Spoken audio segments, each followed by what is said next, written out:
Hello everyone, welcome back to the channel. In this video, I'm going to create a quick review about this two agent connect work platform, which is Lutra.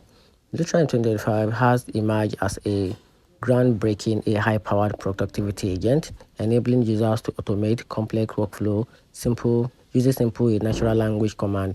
Unlike traditional automation tools that often require coding expertise or intricate flowchart design, Lutra allows users to describe their desired process in plain work, which the AI then translates into executable workflow.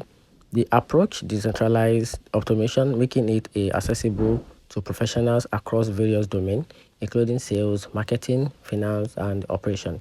Lutra integrates seamlessly with popular applications such as Google Workspace, Slack, Airtable, Outlook, and HubSpot, facilitating tasks like data extraction from PDFs, email automation, CRM data enrichment, and report generation.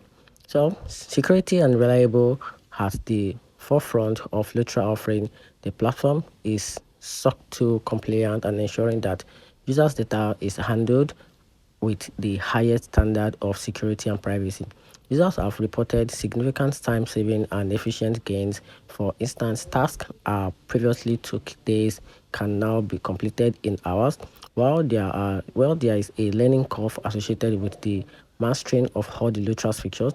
Its intuitive interface and robust integration capacity make it a valuable tool for businesses aiming to streamline their operation. Whether you are looking to automate routine tasks or implement a complex workflow, Lutras offer a scalable and a user-friendly solution to enhance productivity in the modern workspace. And that's it. So let me know in the comment section what you think about this platform, which is Lutra. And don't forget to subscribe to the channel. Thanks.